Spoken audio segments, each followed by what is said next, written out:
Glória a Deus, graças e paz a todos, amém? Vocês estão bem? Vocês estão bem? Glória a Deus. Olha, chamaram logo eu para falar sobre crescimento, né, meu? É contraditório, né? Mas vamos lá. Coloca o nosso tema aí, que é 2 Pedro 3:18. Gabriel hoje vai cansar os dedos, hein? Vamos lá, 2 Pedro 3:18, vocês estão me ouvindo bem? Tá bom. Antes... Não, peraí, volta põe no 17, por favor. Sendo assim, amados, estando bem... Bem o quê? Guardai-vos para que não sejais conduzidos pelo erro e sedução dos que não têm princípios morais, vindo a perder a vossa segurança e... Próximo.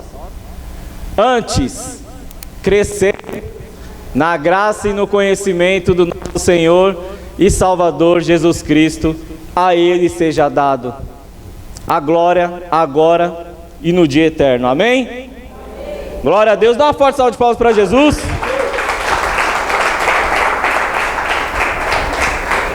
Desliga isso aqui para mim, por favor, senão vai voar tudo aqui. Amém, glória a Deus. Então o tema é esse, só que assim, ó. Primeira coisa que a gente precisa entender, para alguém crescer, em primeiro lugar precisa ser gerado. Amém? Então abre aí comigo, coloca aí para mim aí, João, capítulo 1. João, Evangelho de João, capítulo 1. Versículo 12.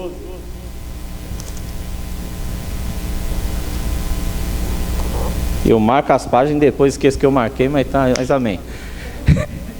João capítulo 1, versículo 12 diz assim, ó: mas todo quantos o receberam, deu-lhes o direito de se tornarem filhos de Deus, ou seja, aos que creem em seu nome. Amém?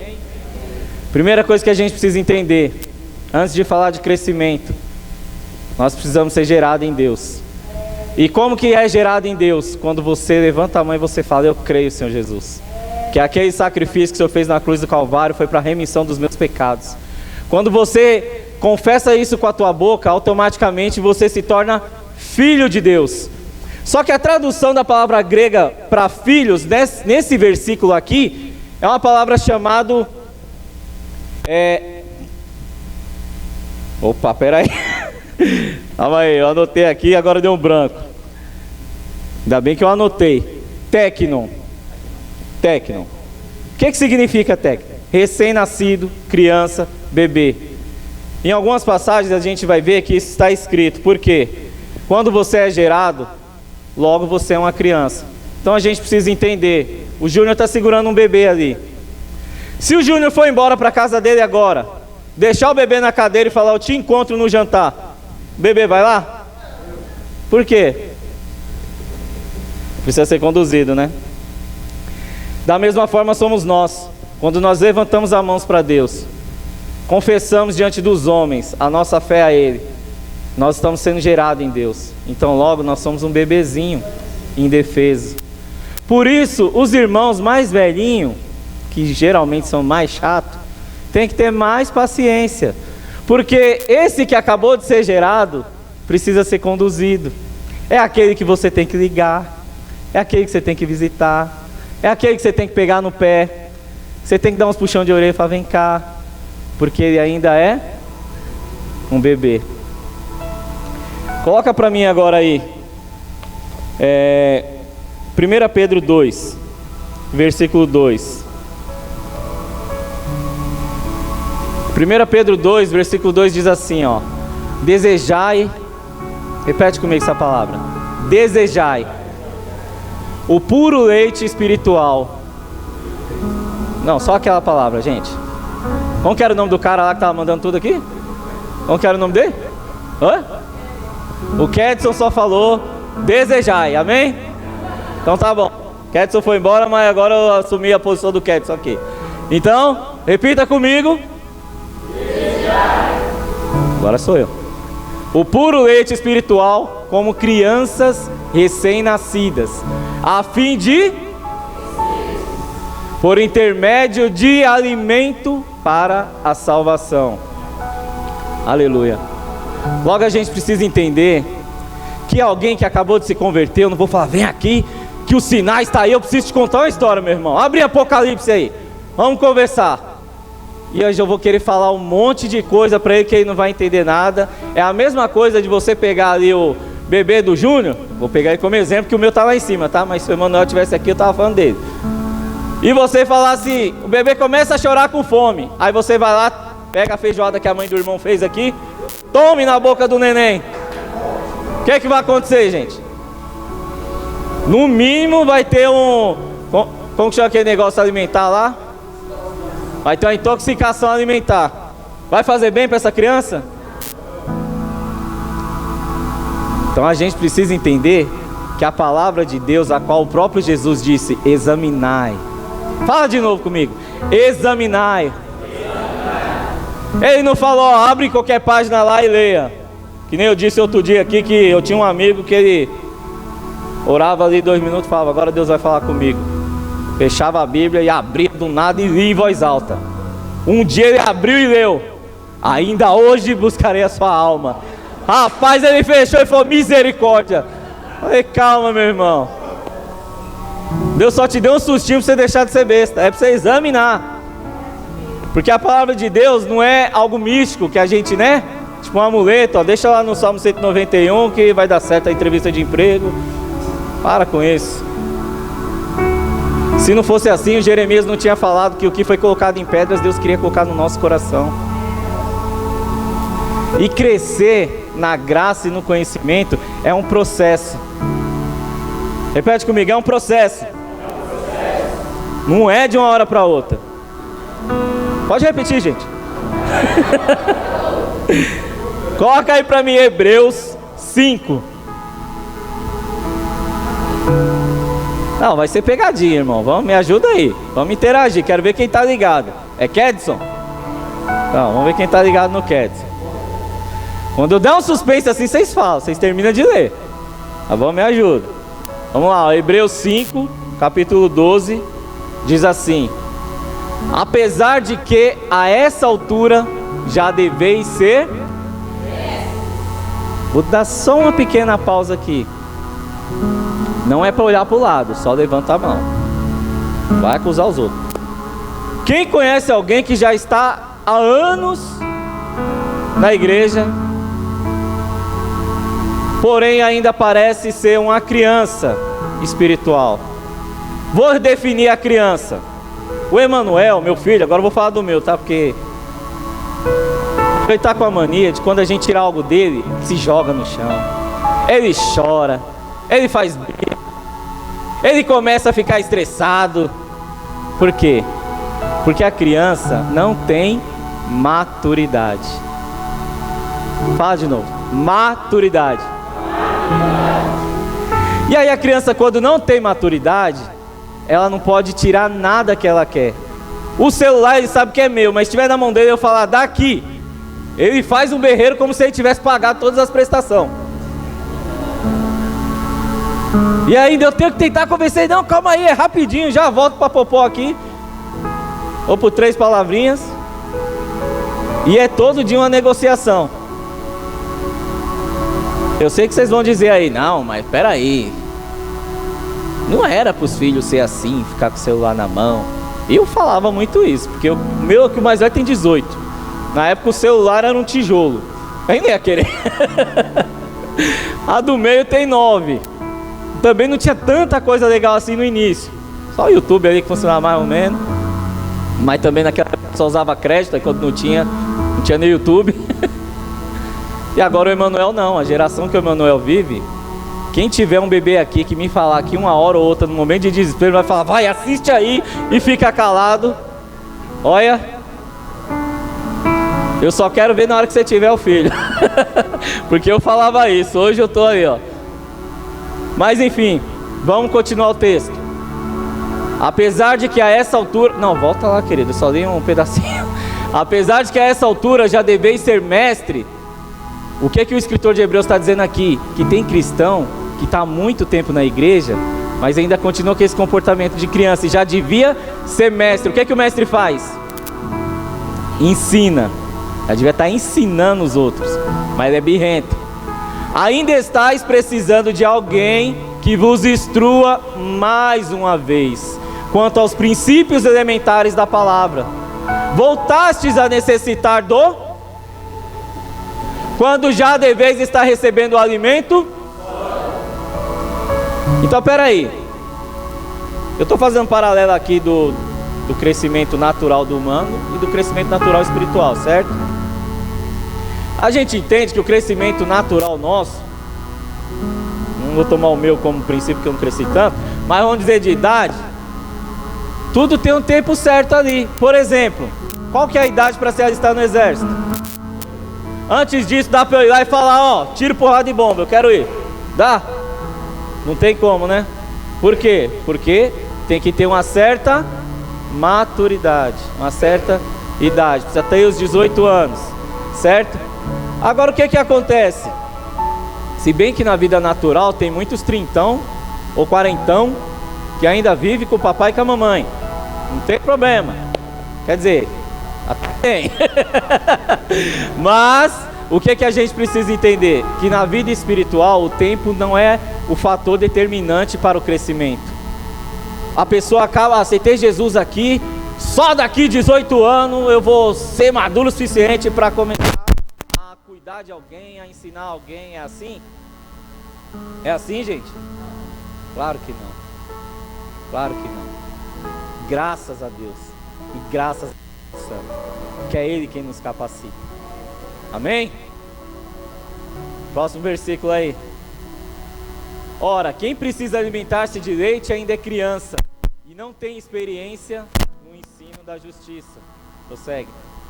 No entanto, o alimento sólido é para os quais pelo exercício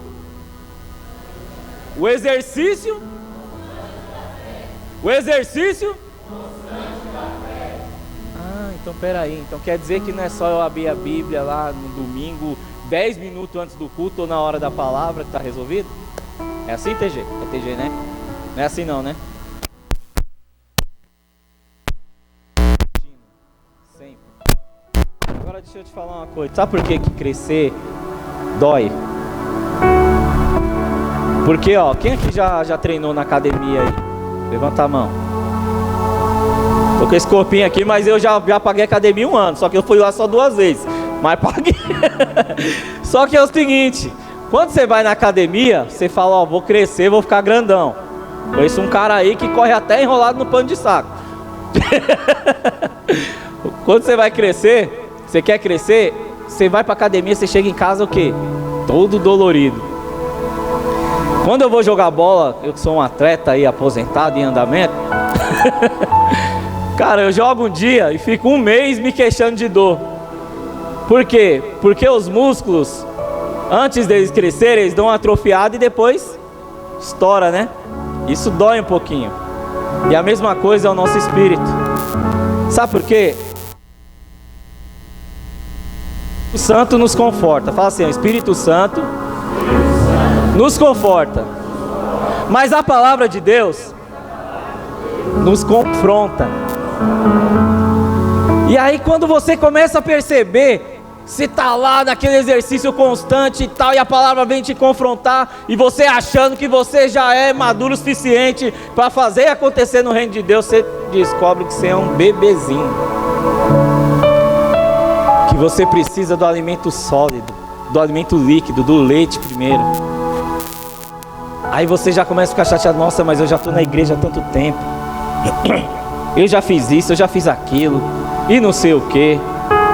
Só que aí você começa a buscar na tua memória, você fala, nossa, mas eu já entrei em tanta contenda à toa, em tanta vã discussão, minha língua já arrastou no chão várias vezes, tanto falar dos outros.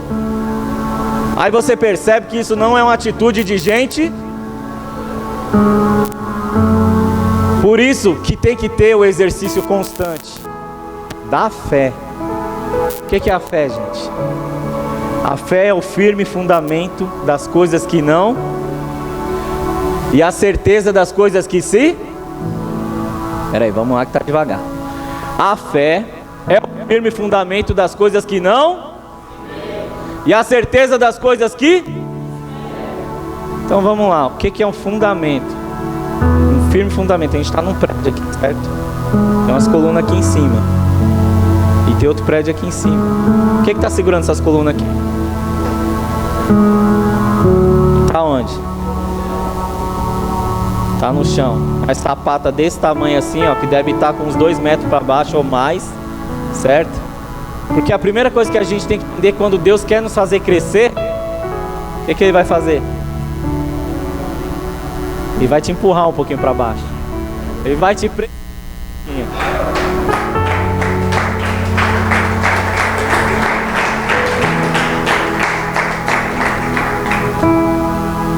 E a gente precisa passar por esse processo, porque se a gente não tiver firmado, se a gente não tiver sustentado, o crescimento vai ser algo que, quando vier a primeira tempestade. Vocês já viram como que uma semente germina? Eu vi um vídeo uma vez no YouTube ou no Instagram que eu achei fantástico. O cara deve ter ficado uns 15 dias com o celular filmando para depois adiantar tudo e tal. Porque eu já fiz a experiência do feijão na época da escola e demorou pra dedéu. Quando eu lembrei de novo, o feijão já tinha mofado. Não deu certo no algodão, vocês devem saber do que eu tô falando. Só que eu vi esse vídeo e ele adianta bem rápido assim o vídeo. Aí mostra a semente lá e de repente ela começa os brotos. Você fala, nossa, ela vai crescer, vai subir. De repente ela não sobe, começa a descer as raízes. Quando desce que ela tá bem firme, aí começa a brotar. Esse é o processo do crescimento do nosso espírito. Para que você venha a ter estrutura, um fundamento, você tem que ter esse exercício constante da fé. E é esse exercício constante da fé que faz o que, ó? Tornam-se capazes de discernir tanto o quê?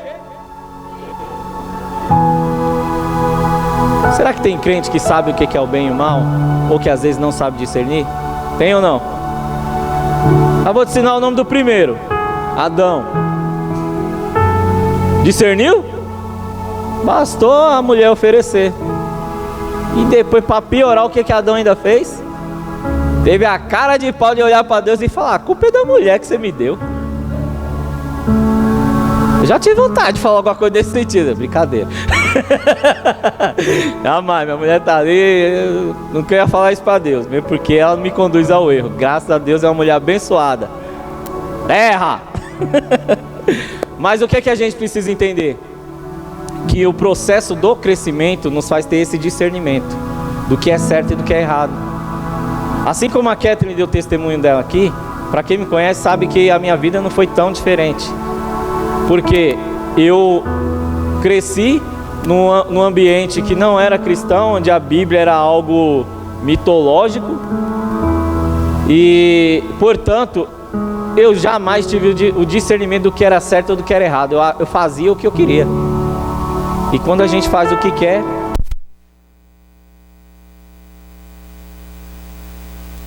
só que Deus, ele é tão misericordioso, que eu já estava próximo dos meus 30 anos, 20 e tantos anos.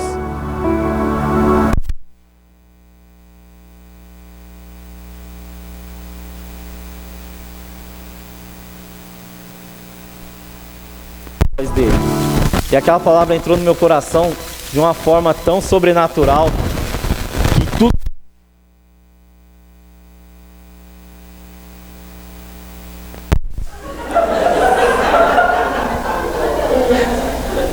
não é o meu. Quem mais não entendeu aí? Fora.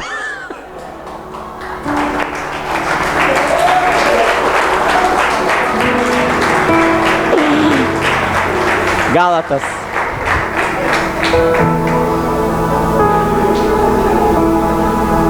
E aí a palavra de Deus,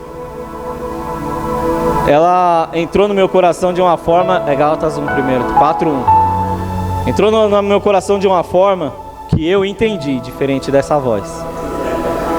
Eu falei, agora tudo fez sentido para mim, pastor Sérgio. Eu falei, agora fez sentido. O mundo não pode ter sido criado assim do nada. A gente não pode viver uma vida deixa a vida me levar, assim, eu vou para onde o vento quer me levar. E quando eu passei a entender isso, aí eu falei, eu quero conhecer mais. E eu mergulhei nessa palavra. E eu tenho crescido dia após dia espiritualmente. Eu acho que espiritualmente eu sou maior do que o Golias. Agora, naturalmente, eu sou menor que o Davi, né? Mas por quê? Porque eu decidi me alimentar dela diariamente. Ter o exercício constante da fé. Fala assim, decisão. É o que eu vou fazer hoje. Amém? Forte salve de palmas para Jesus então, se você crê.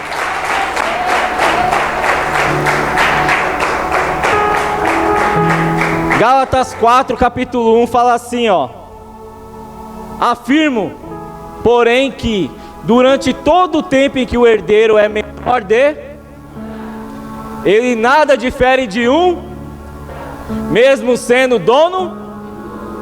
Ué, que papo é esse aí que Paulo quis falar aos Gálatas? Então peraí, quer dizer que não importa se eu estou 15 anos na igreja, não importa se, sei lá, eu já participei de alguns ministérios dentro da igreja, mas se espiritualmente eu ainda for técnico, uma criança, eu não tenho diferença nenhuma de um escravo. É forte isso, não é? Agora você sabe por que não tem diferença? Uma coisa é salvação, tá? Jesus, ele estava na cruz, tinha 2 ladrões do lado dele.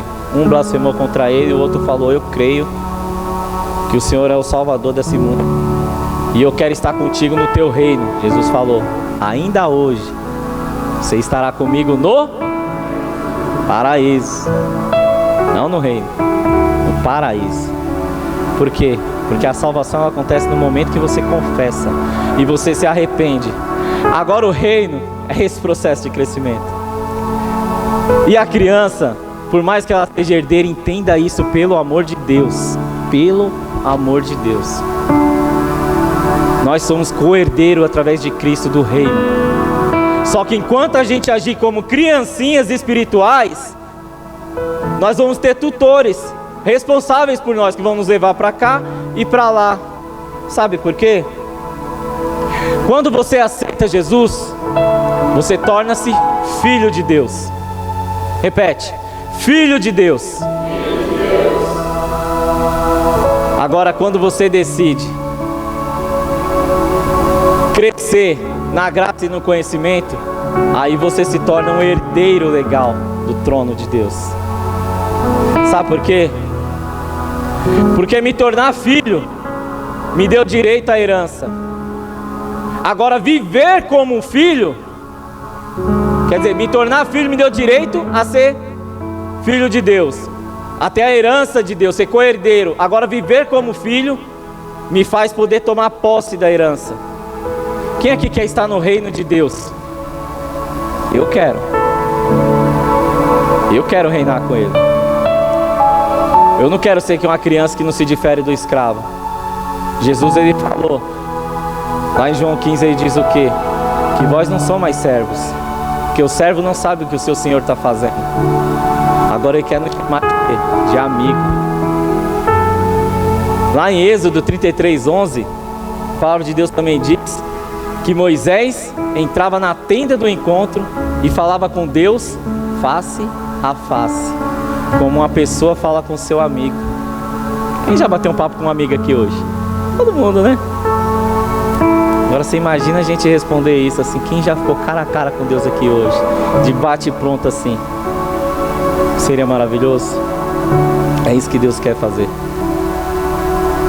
Ele quer falar face a face com você. Ele quer que você torne-se amigo dele. Só que para isso acontecer, existe um processo. No entanto, que tudo que Deus faz tem um significado, tem um sentido. Por exemplo, quando Deus mandou criar o tabernáculo, ele era dividido em 3 partes. A primeira parte, que era a porta de entrada, é onde ficava o átrio. A segunda parte era o lugar santo. E a terceira parte, o santo. O santo do que, gente? Todo mundo que estava no átrio podia ir para o lugar santo? Sim ou não? Sim ou não, gente? Todo mundo que está no átrio pode ir para o santo dos santos?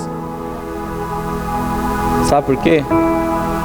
Porque existia a necessidade de ter um discernimento espiritual para ocupar cada lugar.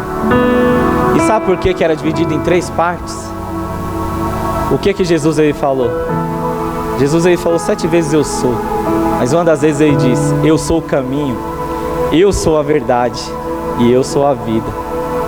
E ninguém vai ao Pai se não for por mim. Então até lá atrás, quando Deus ele mandou fazer aquele tabernáculo, ele estava tipificando quem seria o Cristo. E sabe onde Cristo estava representado? Na arca, que era feita de ouro com madeira de acácia, onde só a pessoa que construiu sabia que tinha esses 2 elementos, porque quem via de fora só vinha o ouro. E na tampa tinha 2 querubins, um olhando para o outro. Por que tinha os 2 querubins?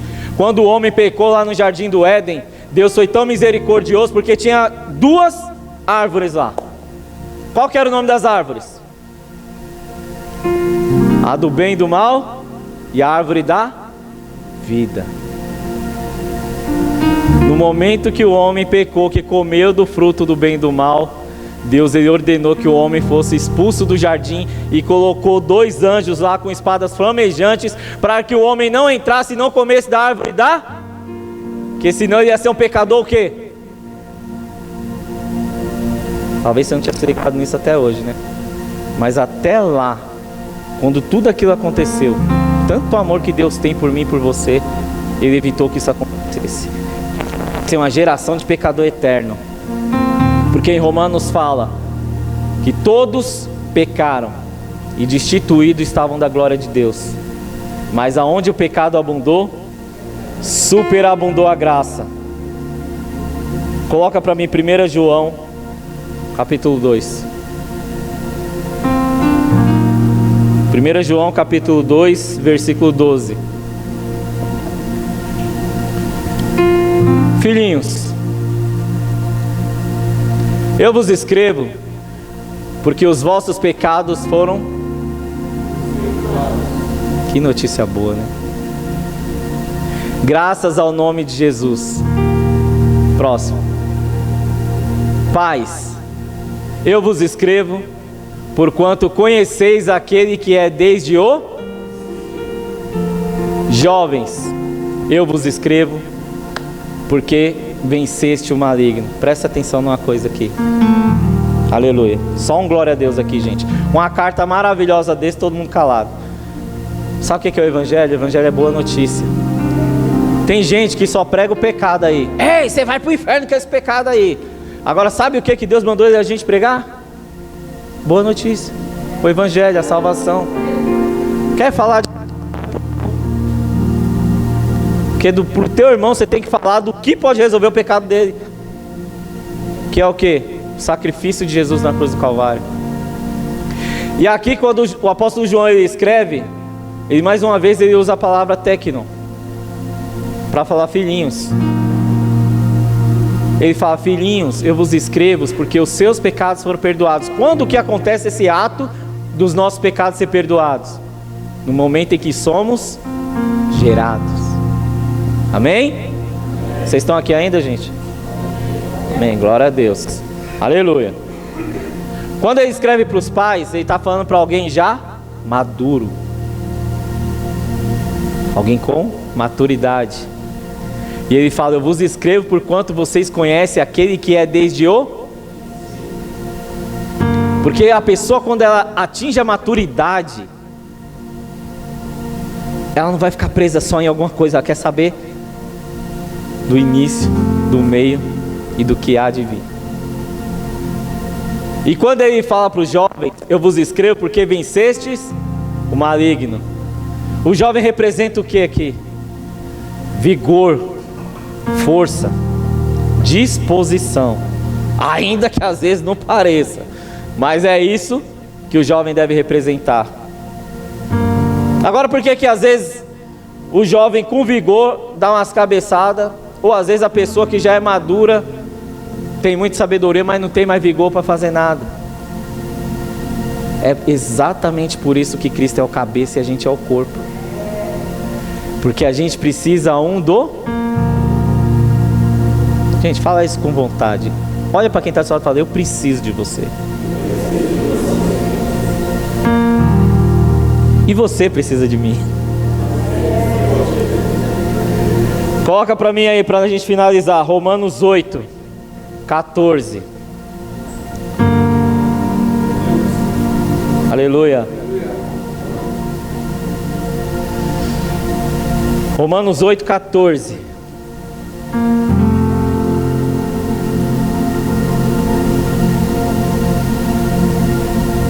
Põe o 13, põe o 13. Vamos ler desde o 13, para vocês entenderem melhor. Porque se vierdes de acordo com a... Ó, já fica... Jesus aí disse o seguinte, que a gente tem que ir como estamos, certo? Mas dá para permanecer do jeito que está? E só existe uma forma da gente mudar isso. Como que você nutre o seu corpo? Se você está fraco, sintomas que você sente de fome, o que você faz? Você come, né? Está com fome, só tem um remédio, não adianta dormir. Tem que comer, não é? A mesma coisa é o nosso espírito. Ele precisa ser nutrido. A gente quer comer 3, 4, 5, 10 vezes no dia. Por isso que fica tudo assim, o terno não fecha. Só que aí o nosso espírito não deixa lá de jejum 7 dias. Não, o espírito tem que jejuar. É o espírito que tem que jejuar, gente? Não, é a carne. Portanto, se viverdes de acordo com a carne, certamente... Como que é o nome do carinha lá que você estava falando aqui? Kedson. Kedson falou: quem quer morrer aí? Ninguém quer, né, gente? A gente quer o quê? Viver, né? Mas se continuar vivendo de acordo com a carne, o que vai acontecer? No entanto, se pelo Espírito fizeste morrer os atos do corpo, o que vai acontecer? Fala mais alto, gente. Porquanto todos os que são guiados pelo Espírito de Deus... Aleluia. Ó, quando nós somos gerados, nos tornamos filhos de Deus, certo?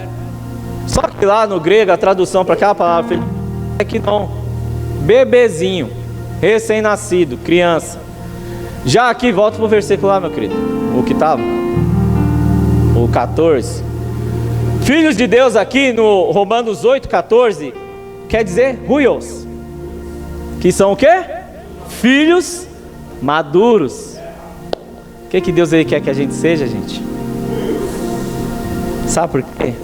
Porque é só nos tornarmos filhos maduros que a gente não vai mais viver de acordo com a carne. Próximo versículo.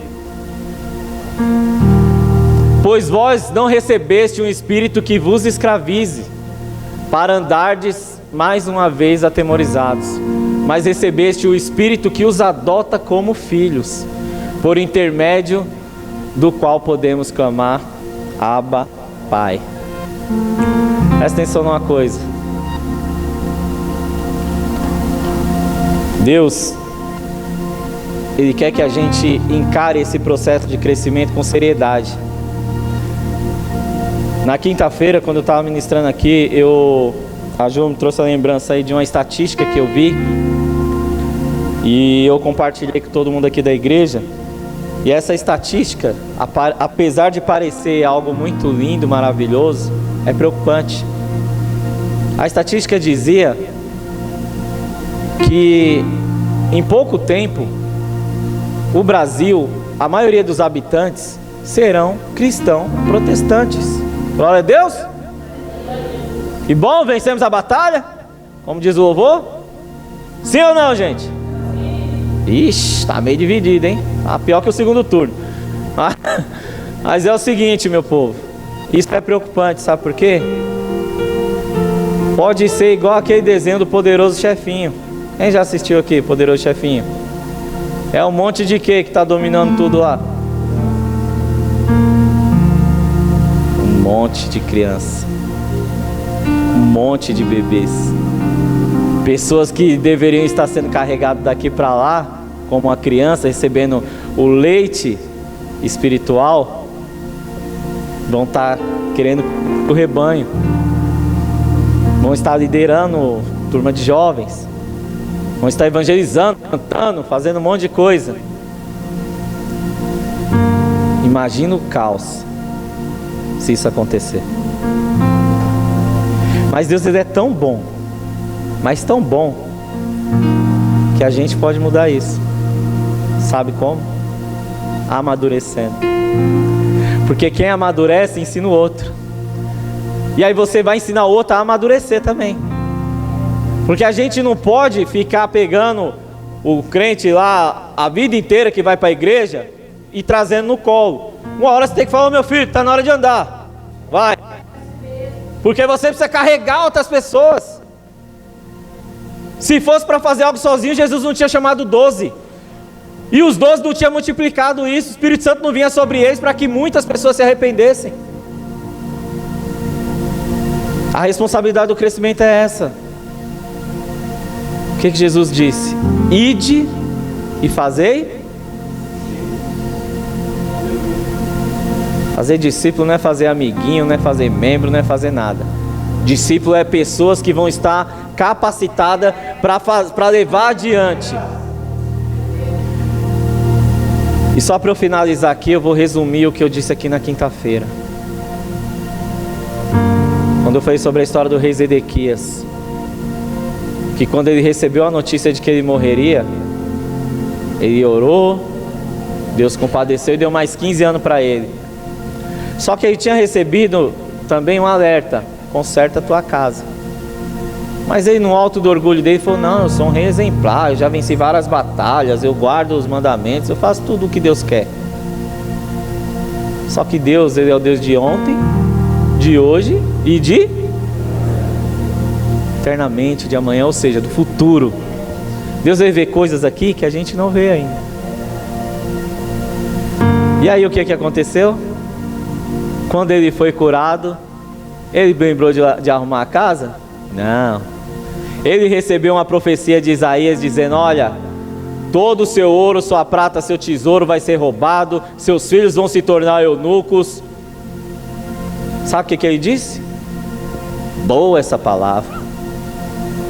Qual que era a maturidade, o nível de maturidade dele? 0, né? Sabe por quê? Ele só estava preocupado que ele foi curado. Presta atenção numa coisa: Deus, ele não nos chamou apenas para que sejamos curados. Deus, ele nos chamou para que sejamos transformados. Porque só quem é transformado pode transformar os outros. A pessoa que é curada, simplesmente ela vai contar para um ou para outro: eu fui curado. De vez em quando ela assistir uma dozinha, ainda vai chiar. Os anjos não estão acampados aqui hoje. É momento de crescimento. Sabe quando esse número de jovens aqui vai aumentar? E o número de pessoas que está viciada nas drogas vai diminuir? Quando a gente se alimentar diariamente do leite espiritual, até chegar o dia que a gente vai desejar o alimento sólido. E aí, através desse alimento sólido, a gente vai ter autoridade para falar no nome dele. E é isso que Deus, ele quer fazer para essa geração. É isso que Deus, ele quer para mim e para a sua vida. Em nome de Jesus, que hoje você tenha um particular com Deus, porque o Espírito Santo já te confortou demais. Agora permita-se ser confrontado pela palavra, para que Deus, ele venha te chamar num particular e falar: ei, vamos lá, 3 séries de leite espiritual de manhã, mais 3 séries de tarde, depois vamos correr ali de noite, vamos exercitar esse espírito. Porque existem vidas aí sendo perdidas. Hoje eu não lembro, não sei se foi no grupo da Cat, se foi no estado de outro pastor não, foi no estado de outro pastor que eu conheço, do Davidson, que tem uma casa de recuperação lá no Nova América. Ele postou a foto de um jovem de aproximadamente uns 20 anos. E escreveu: infelizmente mais um que a droga levou. Agora, até quando eu e você vamos achar que está normal? Até quando eu e você nós vamos viver igual a Ezequias, que falou: não importa o que vai acontecer com a outra geração, eu estou curado. Isso não é sinônimo de crescimento. O sinônimo de crescimento é você se tornar radical, inconformado. Romanos 2, 12, 2. Não vos conformeis com as coisas deste mundo, mas sede transformados pelo quê? Da nossa mente. Você sabe que quando o povo foi exilado lá de Jerusalém, de Israel, que aí Deus ele permitiu, depois de 70 anos, que Esdras começasse a reunir aquele povo, ensinar as escrituras, e depois veio Neemias para ajudar ele a levantar os muros. Mas qual que foi a primeira coisa? Às vezes as pessoas se atentam pelos muros sendo edificados. Nossa, a cidade está fortificada, aparentemente está tudo bem com Jerusalém. Só que Deus chamou Esdras para fazer, sabe o quê? Uma revolução intelectual, uma revolução na mente. Ele chamou todo mundo e falou: ei, olha aqui, está escrito, você não pode sair casando com uma pessoa pagã, você não pode adorar outro Deus, você não pode fazer isso, você não pode fazer aquilo. E assim o Espírito Santo de Deus foi convencendo o povo do pecado, porque alguém anunciou a notícia. Entenda uma coisa, Pedro disse: vós sois geração eleita, sacerdócio real, povo adquirido e exclusivo de Deus. Agora olha para quem está do seu lado e diz o seguinte, o restante do versículo diz assim: só com um propósito. Fala mesmo, gente. Sabe qual que é o propósito? Não, agora não precisa repetir não. Sabe qual que é o propósito? Proclamar as maravilhas daqueles que te tirou da treva para a sua maravilhosa luz. Não tem outro propósito. Você tem que abrir a boca e falar, porque você abre a boca, o Espírito Santo entra no coração. Coloque-se de pé em nome de Jesus. Vou orar aqui rapidamente para terminar, mas eu queria fazer algo diferente. Quero chamar a Catherine e o TG aqui e o pessoal para fazer um som junto aqui. Não sei o que é que vocês vão cantar, enquanto eu oro vocês decidem. Vem aqui para a gente finalizar. E enquanto eles estiverem louvando, eu quero que você que recebeu essa palavra, vem Catherine aqui, vem TG, vem pessoal, pode se posicionar. Enquanto eles estiverem louvando, eu quero que você medite em que nível você está. E se você deseja crescer, você vem aqui na... Agora, se você precisa ser gerado, melhor ainda. O dia é hoje. Deus ele marcou esse encontro. Porque no momento que a gente aceita Jesus Cristo, a gente levanta a mão, nós recebemos o direito de nos tornar filho. Aí você fala: mas e agora? Me tornar filho, o que é que vai acontecer? E agora que Deus já preparou um monte de gente madura aqui para te ajudar a crescer. Então enquanto esse louvor estiver tocando, se Deus tocar no teu coração, sai do seu lugar e vem aqui na frente. Independente se o seu estágio é ser gerado ou crescer. Aleluia. Feche seus olhos em nome de Jesus. Soberano Deus e eterno Pai,